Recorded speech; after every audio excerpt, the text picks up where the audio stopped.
My entitled sister refuses to invite my husband to her wedding, as she claims she's trying to avoid conflict as she has a problem with my husband. But once I found out that my ex-boyfriend was also invited to the wedding, I realized that things were definitely not as they seem, as I chose right then and there to take a stand and say that no, if my husband's not going, then neither am I. Putting me in a weird situation because now the entire family is ganging up on me, saying that I'm overreacting and that I just need to go to the wedding to keep the peace. And at this point, I honestly don't know what to do, and I'm seriously so frustrated because all of this has just gotten completely out of control. Here's how it all started. Okay, to start things off, I'm married to my husband and my younger sister is getting married this summer. Honestly, we've never been super close, but we've always managed to keep things civil and functional. Then, a few weeks ago, I get the wedding invitation addressed only to me, with no mention of my husband at all. At first, I thought it was a mistake. I mean, we've been married for 3 years. We always show up to family stuff together, and he's never been treated like an outsider, at least not to my face. So I call my sister to figure out what's going on. And guess what? It wasn't a mistake. She straight up told me that she's keeping the wedding drama-free and that she didn't want my husband there. The reason why is because apparently they don't agree on political views. And just to be clear, my husband is quiet, polite, and keeps to himself, and there's never been any drama between them. My sister is blunt and opinionated, sure, but that's no reason to exclude him. There's literally no big fight or reason for this cold shoulder. But this is what really stings about this entire situation. My ex-boyfriend was also invited. This is the same guy I dated for nearly 5 years in my 20s, broke up with over 7 years ago, and haven't spoken to ever since then. My sister and him stayed friends, and she secretly even had a crush on him, which I never liked, but I also tolerated because I didn't want family drama. But to openly invite him over my husband, that's beyond disrespectful. It feels like she's saying that my marriage is optional and my past relationship is somehow easier to accept. So I flat out told her I am not going to the wedding without my husband, and I'm not sending a gift either. If she can't see my husband as part of my life and family, then I'm not going to pretend everything's fine and celebrate like there's nothing wrong. I wasn't trying to start drama, by the way. I just needed to set a boundary in some way. She then called me petty and accused me of punishing her for setting her boundaries. She insists that it's not about disrespecting my marriage, but instead it's about wanting a peaceful wedding day. And now my parents are stepping in, saying that I'm overreacting and that I should just go alone for a few hours to keep the peace. They think that refusing a gift is also taking it too far. Now, I truly see that choosing my ex over my husband and expecting me to smile through it is not in my capacity, and I simply won't allow that. My husband even says that he doesn't want to be the reason I miss the wedding, which makes this all the more painful. So seriously, am I the jerk here? Should I go to the wedding and just deal with it? Or should I stand my ground and stay with my husband? Because right now I'm very offended and I don't know what to do.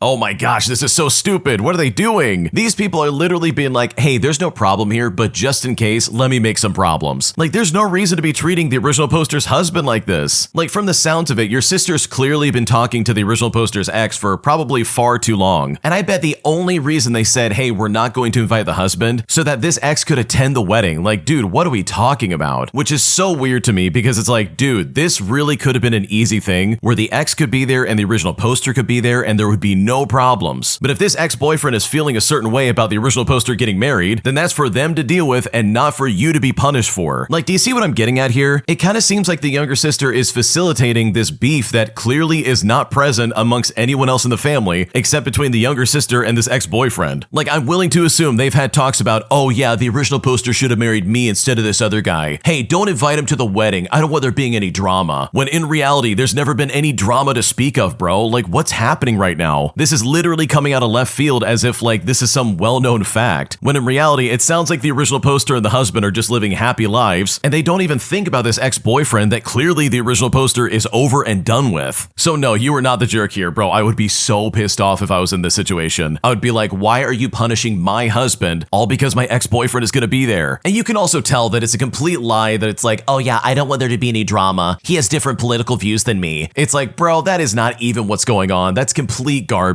Because it's pretty obvious there's a lot of things happening under the surface that I think anybody can probably pick up on. And if that really is the case, then the younger sister is a piece of garbage. And that would give me, if I was in this situation, all the justification in the world to be like, no, if you're going to exclude my spouse, then guess what? I'm not showing up either. Which I feel is completely the right thing to do in this situation. If you like Am I the Jerk, you're probably going to love Am I the Genius. Check it out, link down below in the description. Also, go to amithejerk.com/submit if you would like to submit your own stories. Am I the jerk for not giving my vacation day to a coworker who's literally getting married and requests that I give it up so that she can have it? Because after I said no, she and pretty much the rest of my coworkers have been a little bit standoffish to an extent that is really concerning. And I'm honestly not sure if I'm the jerk or not, and I don't know what to do to fix this. Here's what happened. Okay, so my job does vacation days by seniority, and we submit the bulk of our vacation requests at the same time every year. So you kind of need to plan ahead if you have big plans, or you need to work around the days that are still available after we submit all of our leave requests. When we did this process in March of 2025, I submitted a request for the day after Martin Luther King Day in January of 2026. Now, the day after a holiday is brutal at my job. There is a lot more work to do, and you often end up stuck there late. In fact, I have frequently tried to get the day after a federal holiday off. Well, lucky me, there was one slot available, and I was the only person to request it, so I got it. Well, fast forward to December of 2025, and a coworker approaches me and tells me that she's getting married. This is top secret information, and she is only telling a few people, but she would really like me to let her know if I can cancel my vacation day so that she can put on for it. Now, she was able to get like 6 days off for this secret wedding, but she really wanted my day off as well. So I had to say to myself, okay, that's fine, I'll let you know. And I could tell she was expecting me to immediately agree because she seemed kind of dejected. But then a day or two later, she tells me that she doesn't want it anymore. So I said, okay, I mean, I probably wasn't going to cancel it anyway, so whatever. But she said she thinks I would have because it is a big deal. After this, our relationship at work was about the same, which is to say that I hardly know this woman and we're not friends or anything like that. We're just cordial coworkers. Not long after the vacation day request, there was a point where we were being forced to work overtime based on our seniority level, she being the first in line and me being the second. She then asked me if I would trade spots with her because she had something going on after work, and I said, well, I didn't really want to do that. After that point, she has stopped talking to me entirely. Well, a couple of my other coworkers now seem a bit standoffish towards me, and I can only speculate that it is because of something that she said, but I don't really know for sure. Look, I'm not doing anything on my vacation day. I just don't want to work that day. I put in for that day off almost a year ago, and I didn't want to work overtime that other day either, but I don't have a ton going on. Like flat out, I just didn't want to. But it makes me wonder, like maybe I should have just helped my coworker out just a bit more. So with all that in mind, am I the jerk for not canceling my vacation day? Because right now I kind of feel bad and I don't know what to do. Okay, in my opinion, if someone really wants you to give up their spot, they would be more forward about it, and they would not do this like passive-aggressive crap when you're like, hey, I think I'm just gonna keep that, sorry. Like for starters, you don't even know this person, and it's like, dude, you took off that time because you needed it, and I really don't think one more day is gonna like make or break this person's like marriage. So no, you're not the jerk, you're completely justified in keeping the spot you have, and if this coworker has a problem with that, then that's something they need to figure out, and not you.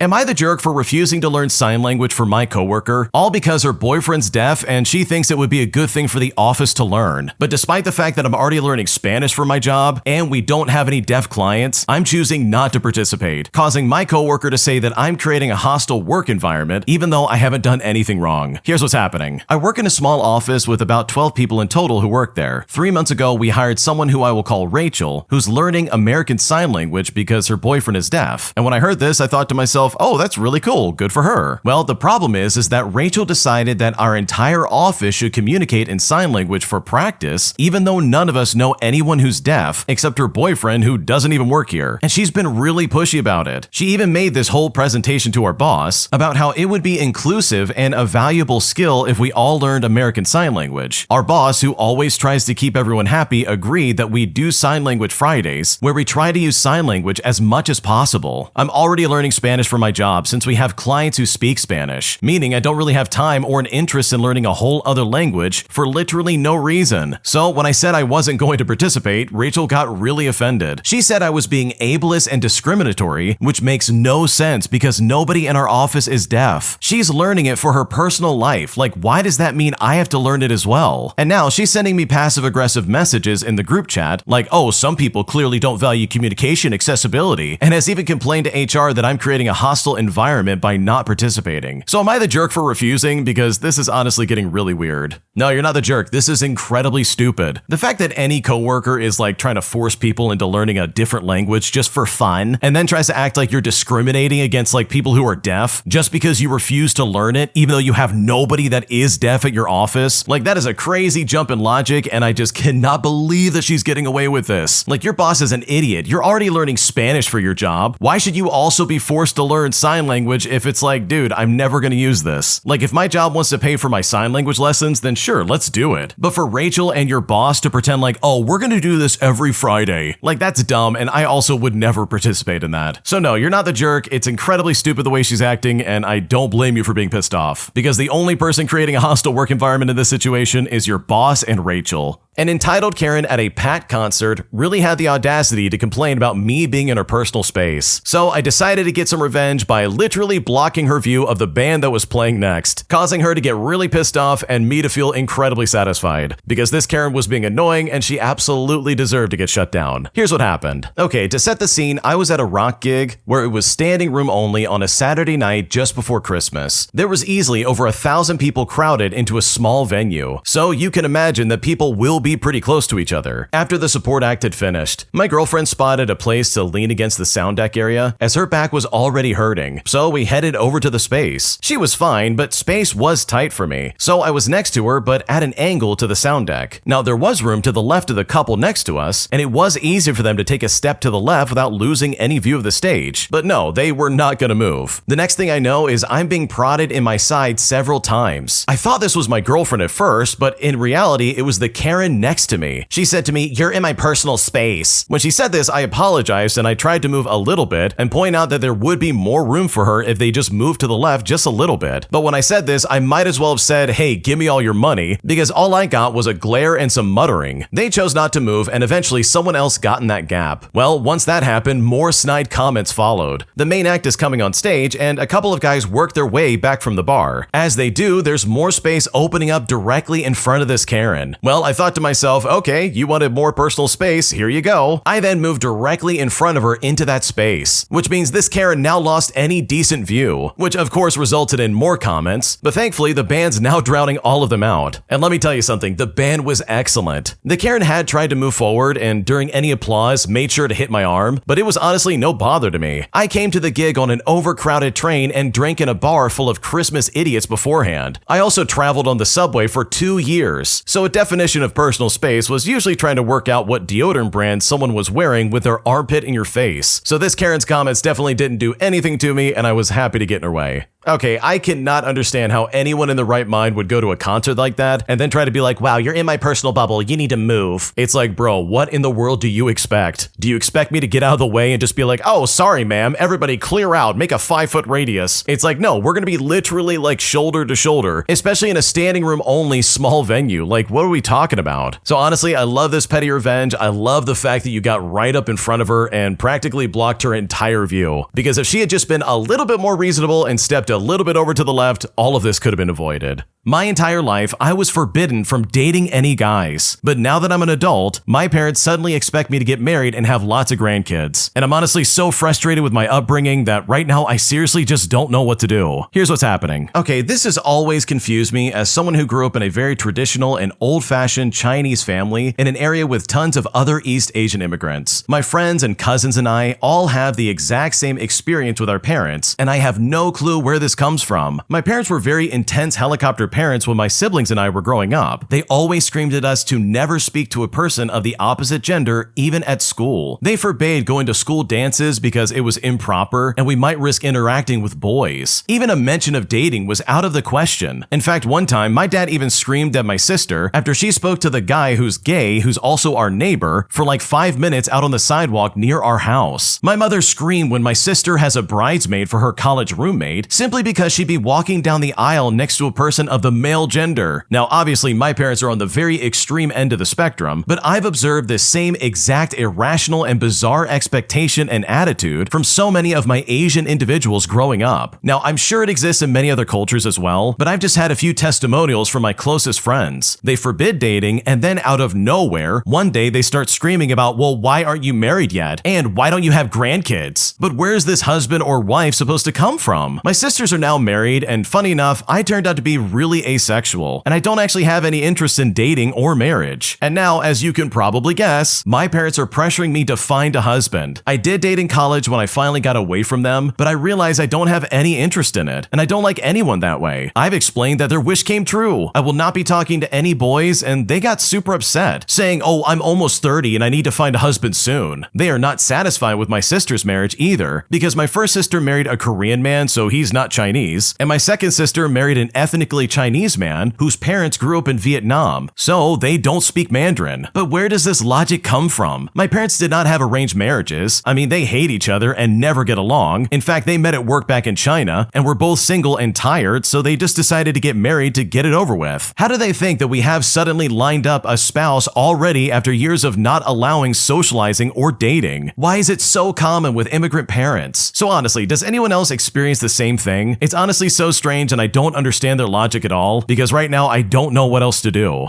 Okay, this is honestly baffling to me because this really does sound counterintuitive. First of all, I don't come from like an Asian household or anything like that, so I don't know exactly what this is like, but based on what you're describing, like this really does sound miserable. They simultaneously want you to never date or even talk to like someone of the opposite gender, but then at the same time they expect you to get married before you're 30. But it's like, okay, well, which one is it? Is this secret spouse just supposed to like pop up out of nowhere and be like, "Hello, here I am"? Because you're never gonna find anyone to marry if you don't get out there and date. Like that's literally part of the process. What is wrong with these people? So yeah, I don't know what that's like, but I'm sure it is not a fun experience because their expectations for you are so confusing and completely opposite of what they're actually saying. And that is incredibly unfair, and I'm so sorry you have to deal with that. Am I the jerk for telling my friend group that I'm not paying for the group gift anymore simply because they always choose expensive things that I cannot afford? Because right now they're saying that if I don't participate, then I'm out of the friend group. And now I really just don't know what to do because this feels incredibly unfair. Here's what happened. I'm a 26-year-old female and I'm part of a friend group of about 6 women. We've been friends ever since college, and for birthdays, we always do a group gift where we split the cost evenly. The problem is that most of our friends make way more money than me. I'm a teacher making about $42,000 a year. Meanwhile, they're in technology, finance, consulting, making easily 6 figures a year. When they pick group gifts, they always tend to spend about $500 total, which means it's roughly like up to $80 per person. Well, last month for one of our friends' birthday, who I will call Jessica, they wanted to get her a designer bag that was like $420, with my share being about $70. And while that is a lot for me, I went ahead and I just paid it. Then 2 weeks later, another friend who I will call Morgan had a birthday,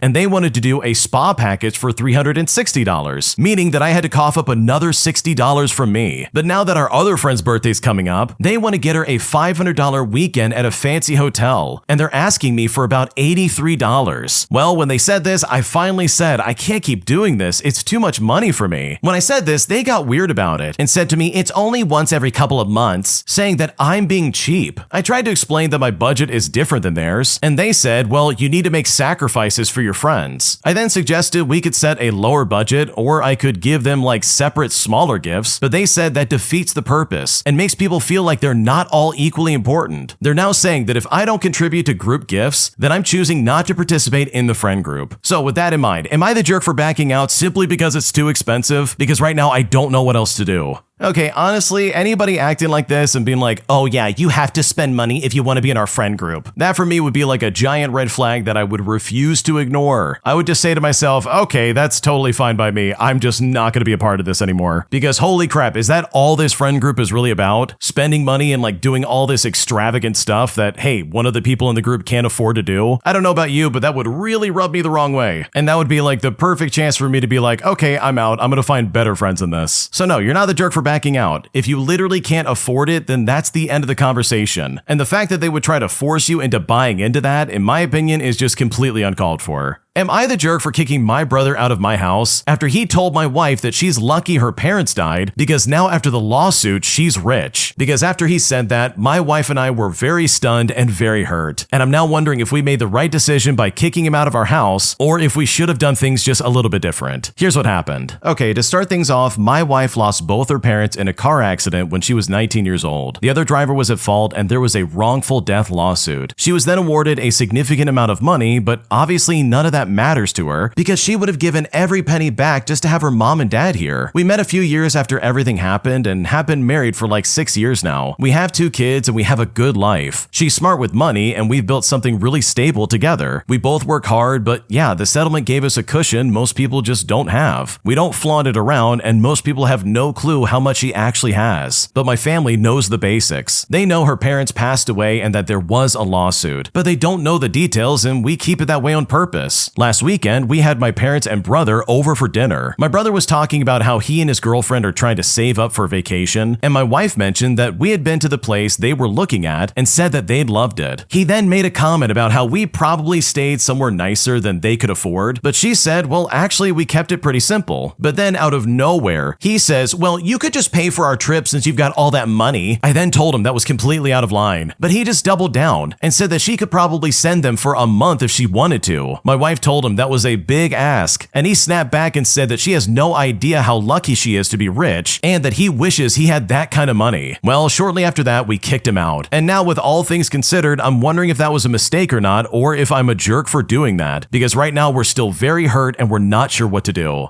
Okay, this was completely uncalled for your brother to be acting like that, and the fact that he would even imply like, oh yeah, you're so lucky your parents are dead because now you're rich. Like, that is so insensitive and so stupid. This guy's a complete moron for even saying that in the first place. Like, what is going on? So no, you're not the jerk for kicking him out. I would definitely have done the exact same thing because that was out of line, and he definitely had no excuse to say that. My entitled sister-in-law stole 2,000 euros from me and my husband, and when we confront her demanding that she pay us back the money she took, she called us cruel and selfish for wanting it back, and eventually turned my entire extended family against me and my husband. Here's what happened. So to start things out, my sister-in-law and her lazy husband are constantly broke and just keep on whining about it. For more than 10 years, they've been coming crawling to my family with sob stories and expecting their bills to be paid. Their family debts are already in the 6 figures mark, and my sister-in-law is a physiotherapist, and her husband is someone who, because of his skin color and age, thinks he doesn't have to apply for a job because he wouldn't get one anyways. When asked why she and her husband wouldn't work, my sister-in-law always replies that she has back pain and her husband has bad knees, is over 50 and a person of color, and there are no jobs for them, which is absolutely not true, as I was personally working in a job agency at the time, and I suggested lots of suitable jobs for him, which he didn't apply for because the hourly wage of 20 euros an hour was supposedly too low. Since this resulted in a full-time monthly salary of 3,200 euros before tax, there was no argument for getting up from the couch for him. Well, it's now the summer. My sister-in-law's birthday is coming up, and we're having a family barbecue together. My sister-in-law calls us all together and makes a speech. She states that she would like to buy a car and wants 8,000 euros